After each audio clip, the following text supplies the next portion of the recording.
Hi everyone, welcome back to another edition of SGTV. We've got a returning face in Neil McManus from Leicester College, and we've got a new face in Alex Robinson from Coleg Cambria. So say hello both, how are you doing? Hello. Greetings everyone, welcome. Hello, welcome to today's episode. It's good to have you both on the show. So a lot of the questions that I'm going to be talking to you about today are obviously about students and learning and where the future of the industry is going. So first of all, I wanted to ask you, what sort of questions do you generally get asked by potential learners at things like open days and events? Okay, I'll take this one to start with. One of the first questions we tend to get asked is, I need an ECS card, or how do I get an ECS card, which allows me to work on site, or I've got a job but the company require me to have an ECS card, which is an health and safety card on site. I don't know what in Wales, Alex, whether they're the same ECS cards or... Yeah, same cards. And obviously, my answer to this is obviously to go onto the JIB website. It's quite clear, it's structured out how to apply for your first card. And it depends whether you're a work experience and you apply for a work experience card, or you're an apprentice applying for your first apprenticeship card, which states you're an apprentice, which will then be upgraded as you progress throughout your apprenticeship. Yeah.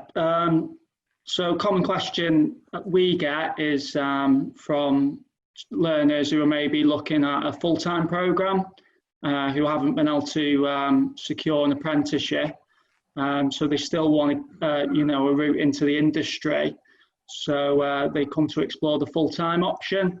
And I think sometimes a common misconception they have is that once they complete the full-time route, they're then qualified as an electrician. Ideally, they'll come in, they'll have acceptable grades to join the level 2 program. They'll do a year at level 2 full time. It's designed so that if that point, the following September, they then gain an apprenticeship, they can then move into the second year of the apprenticeship program. So every day they spend on that full-time program, they are taking time off that 4-year apprenticeship. So it is taking them along that parallel route, but they're just they're focusing on the knowledge units that the apprentices would be doing on their day release at college. If they're still at that point not able to secure the apprenticeship, then they can come on the full-time level 3 program, which again is another 12 months. So they'd be looking at 2 years in college. And they'd have completed what's called a knowledge unit. But as it is an MVQ, it's a vocational qualification. They need to do the performance aspects, which is generally the logbook. So they then will need to get an apprenticeship, but they will have completed their time in college. So unless there's, times when they need to come in to maybe get some face time with their on-site assessors on the college campus, they'll be looking at spending the next sort of 2 years on site gaining evidence of performance competence. I think that's a good valid point there, that one of the misconceptions is that when students apply for a full-time college course, quite often they apply for an apprenticeship rather than the full-time study programs, believing that if I apply for an apprenticeship, I am an apprenticeship. They miss the bit that they actually require an employer to undertake an apprenticeship.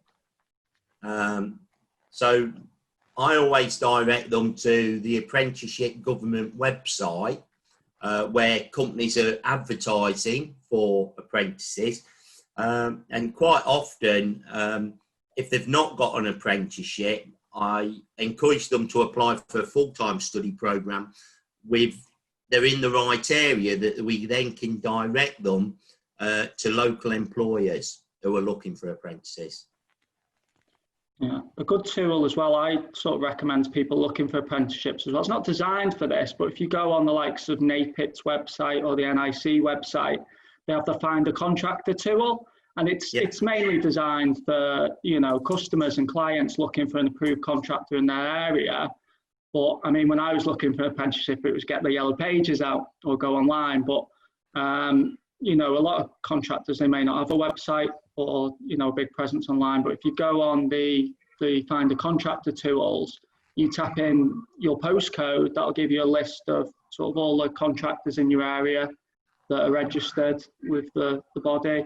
It'll give you contact details, email, phone numbers, address, and it'll also give you to the mile how far they are away from your location and also what sort of work they're approved for. So, which is good because, you can see whether they're just solely domestic, whether they're involved in, industrial, commercial and domestic, or registered with microgeneration schemes. So you can sort of see what sort of work you'd be undertaking in that role as well. So that can be useful.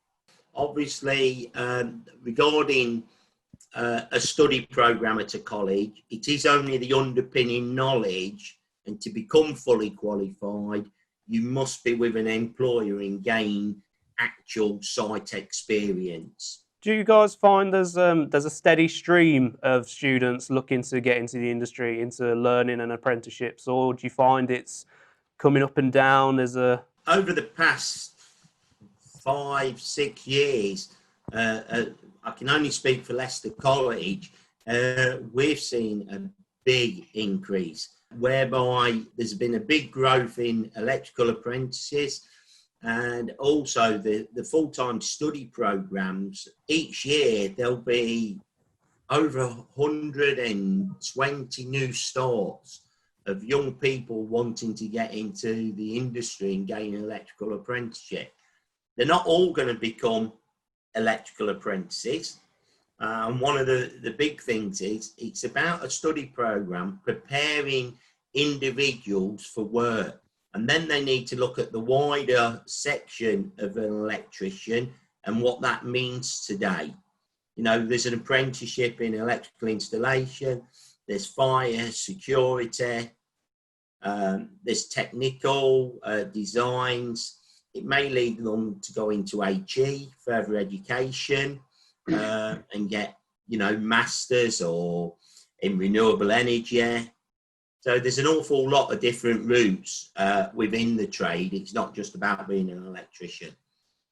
Yeah, it's similar. The same with us. I mean, year on year, we have to go to a waiting list on the electrical courses because we do fill up. I mean, when I first started, we've had to put on additional classes. We used to have, in the full-time groups, particularly, we used to have one level 1. 2 level 2, 1 level 3. Now we've got 3 level 2 groups, 2 levels. So year on year we have to keep putting on more classes and expanding the numbers that we're taking on. I think people recognise that it is an industry with opportunity because with the rise of like Neil's already mentioned, renewable energies, electric vehicle. I think people can see that maybe there are some jobs that may not exist in 10 years or maybe on sort of the downward trend in the next 10 years. But I think people recognise that, electrical installation and, everything sort of linked in the electrical world is certainly not going to be one of them. So I think people see it as a long-term prospect. Like Neil said, there's other avenues and opportunities within it. So you're both saying that you're still getting a good stream of students coming in, but obviously there's a well-known thing going on in the industry that there's quite a skills shortage. So if we're getting quite a high number of applicants in, where do you think we're falling short? Where do you think they're dropping out? That's a good challenging question. I suppose, in a way, qualifications need to change to meet the challenges of the skills shortages. And it's kind of like looking at what these skills shortages are. I don't think there's a skills shortage in an electrician, but it's with the development of all modern homes, the development of security, CCTV cameras, and it may be that skill shortage. Obviously, in the past, before COVID-19, there was a big increase in building taking place across the UK. You know, new houses, new office blocks, student accommodation, and there needs to be a big drive on apprenticeships and employers buying into young people and being part of their training and development to the future. And I think if you look back to years ago when there was an apprenticeship, it was a 5-year apprenticeship. There was a lot of big companies around that undertook students. They had their own training centres. They had an apprenticeship officer. You were put in all different parts of the company to learn about the whole of the company. And I think over time, that's been lost. So it's not just about education being there to provide the underpinning knowledge. I think there's a need for smaller companies which now there's a lot of one-man bands, so to call, out there that need to be taking on a young person, male or female, and giving them the opportunity to learn about the trade. And I think with the introduction of the new T-levels that are coming on board this year, where learners are going to be required to carry out 45 days work experience with an employee. And I think that should then, it kind of like provides an opportunity where companies can try a person before they buy them and take them on to an apprenticeship. But there is a need, and whether that need requires government support, there's a need to provide a working opportunity, a work experience opportunity for young people. Yeah, I think similar to what Neil's saying, it's the availability of, you know, we've got these learners coming through, but it's whether the quality apprenticeships are there when they need them, when they complete, and, you know, if they don't secure an apprenticeship on completion, what do they do then? Do they move on to it, or do they, you know, I think they could explore the HE route, like Neil mentioned earlier. You know, we try to encourage people who complete level 3, if they don't get an apprenticeship in the desired area, to maybe explore the HE route. So it does make them more employable and desirable, because they will have the higher level skills and higher level qualifications. But again, as well, Neil mentioned about there needs to be maybe a change in the qualifications themselves. I know in Wales, we're having a big shake-up with qualifications where they're completely, you know, revamping the entire framework, and rather than going the traditional, you know, level 2 electrical, level 3 electrical, they're looking at a first year that's more multi-skilled, a foundation, which will give them fundamentals of, you know, the wider construction industry. They can specialise in a couple of different trades, you know, maybe plumbing and electrical, and then that gives them, after completing that first year, it gives them the opportunity that they've got multiple avenues they can explore, so they're not sort of limiting their opportunities after completing that first year necessarily to one specific trade. Yeah, I think one of the main things that comes out is when you speak to employers, or an employer would phone the college asking for a young person to take on as an apprentice, is they're more interested in those that can provide apprenticeship. They're more interested in providing the opportunity, and they'll help develop their skills if the young person or persons have ability, attainment, and attitude. You know, students need to realise that out there are opportunities, and they're not going to be given to people. You've got to work for them. And, you know, an employer wants to see students that are smartly dressed, well presented, got a good attitude, that they're turning up to college on time, you know, every day that they're required to attend college. It's this sort of skills that sometimes are missing from young people. And I think part of one of the new qualifications, the T-level, is to embed these skills into the young person and make them work ready. Yeah, I think that's what employers are looking for, rather than the actual knowledge to start with in, you know, the practical skills, because the company would help develop them. It's the ability, the attainment, the attitude. They're the things that really matter to employers.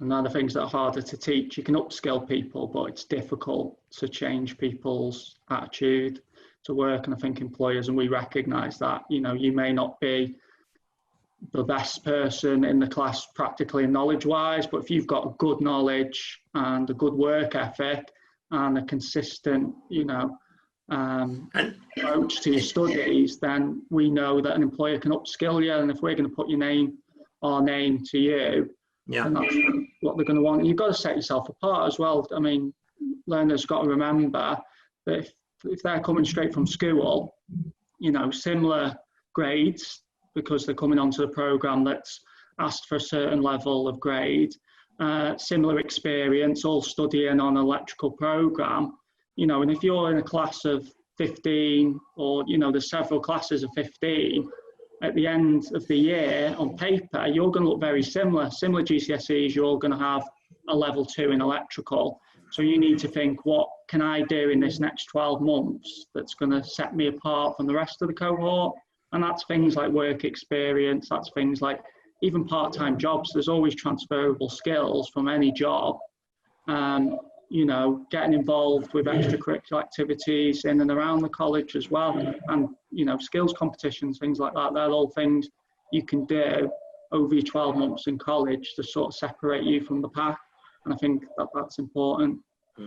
I think also one of the big drivers is an employer wants people that have already got their English and maths.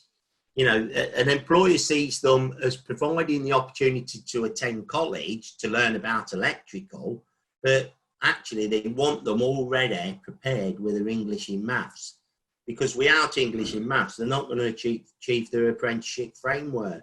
So it starts back in school in your last 2 years that, you know, concentrate on English and maths and achieving your English in maths. So when you do come to an FE college, you can focus on your vocational choice. Do you think having some kind of incentive from schools to get guys like yourselves, people from college, even companies who will be hiring apprentices, going into schools to talk to students about the things that you've just mentioned, about the sort of attitudes and grades required to actually stand out and be accepted? Yeah, I know Leicester College, we work now with a lot of local schools within Leicestershire, and we attend marketing events in open days whereby we can discuss, you know, getting into the chosen vocational trades that you may choose. And, you know, once we finish filming this will be something that I'll send to my marketing to put onto our website. We have what's called our School Links programme. So we bring learners in from local schools, and they sort of rotate around the construction and engineering trades, and they run a programme so they get to, you know, get a taste of all the different industries have to offer. And, you know, during their time on those courses, they are outlined of, you know, these are the sort of activities you'll be doing. They're given a bit of taste of sort of, you know, with some practical tasks, and, you know, they get to grips with what the industry's like and what they'll need to do to sort of gain entry and the skill set it'll need. So that's cool. There needs to be a bigger close working relationships between schools and FE providers. And obviously, you know, funding comes into it, but schools need to realise that not everyone wants to do A levels, and sometimes information, advice, and guidance given at an early stage leads to them undertaking an A level where really they're much more suited to a vocational program. It sounds like both of you guys have got some good systems in place to be, getting that message across to students and people thinking about getting into the industry. One thing I wanted to ask you both though is when you're talking about the curriculum, how much involvement do guys like yourself have in what is actually taught? Because you've both mentioned that there should be maybe more emphasis on new tech and the way that the industry is going to be going forward, and how that could be a shortfall for some people. So do you have much involvement in what can be taught, or is it, bureaucratic system where you may not have that influence? In the past, there's been an electrical forum that all colleges, Welsh College, Scottish College, Irish College, have all been involved in, where we've always challenged and looked at what's required in the industry, and then we've challenged awarding bodies. So I suppose with all the forums that are available by City and Guilds and EAL, there are sounding platforms. And obviously there's always draft copies come out of any change or any new qualification that you have an opportunity to reply to and challenge.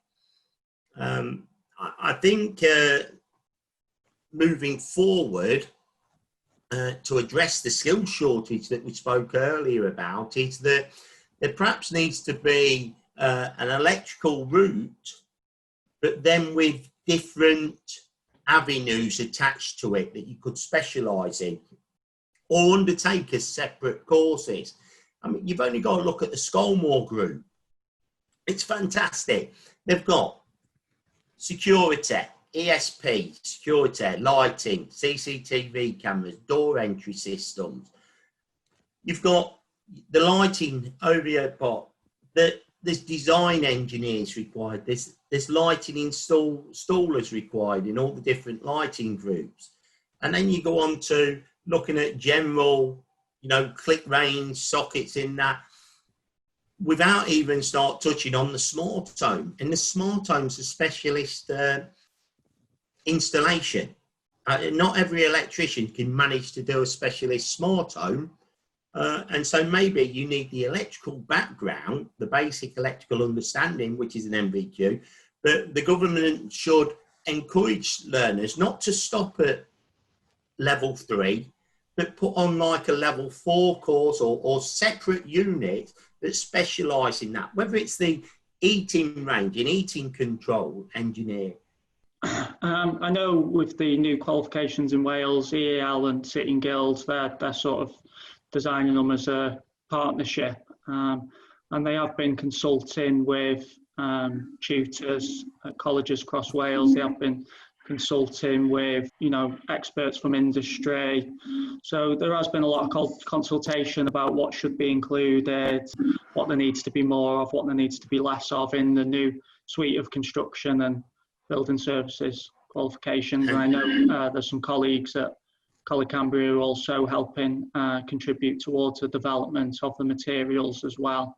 So there is always consultation. I think the difficulty that's been in the past 10 years is the technology in the past 10 years, the development of it has just accelerated. It was pretty stagnant, and since the birth of the internet and the past 10 years, it's hard for the assessment, it's hard for the qualifications to keep up with the rapid change in the industry. If you wanted to keep up with every change, we only have to look at the 18th edition, 2018, First Amendment, 2020. So if we have to develop new regulations, and that was for the EV charging section. If we had to develop new qualifications as often as we, amend or change the regulations, it's just unmanageable. So yeah, I think maybe there just needs to be a bit slack in the assessment, so you can sort of have a bespoke area where you can assess based on a new technology rather than it being so prescriptive. Yeah.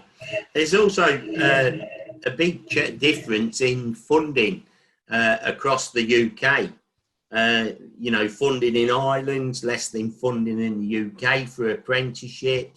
In Wales, they've still got qualifications that are funded that are no longer funded in the UK. So there's still this government structure that don't help industry.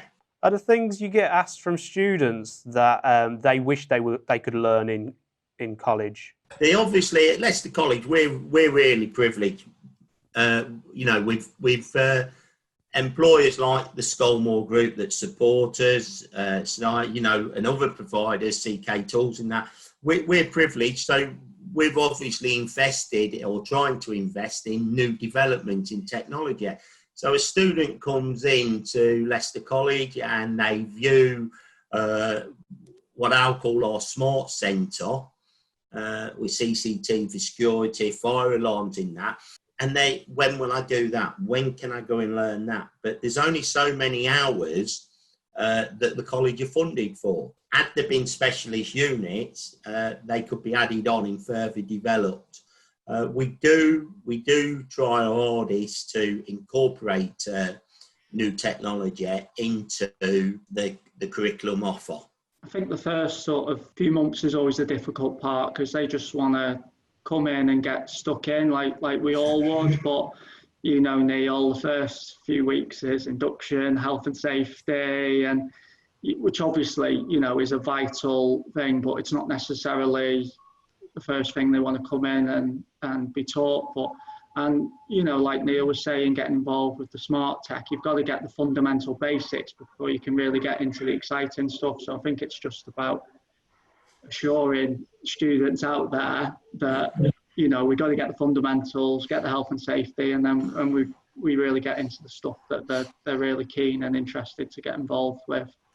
But I think it's just about getting that fundamental basic skills down. I think it's the difference in learners as well, that you have a new study programme learner, be level 1, level 2, and then you've got an apprenticeship learner. And obviously an apprentice you may get coming to the college and they're regular installing some of this new technology.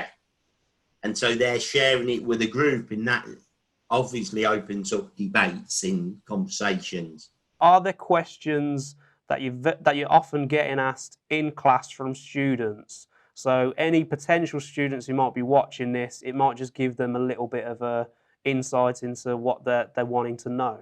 Can we finish early today? And the answer is no. Never. At all levels, I think there's lacking in information and advice and guidance. The support, starting early on in schools. I want to be an electrician, right? You're going to need your English and maths at level 2. Therefore, what do you want a specialist? And have you looked at this side? Have you looked at that side? There needs to be clearer information, advice and guidance given.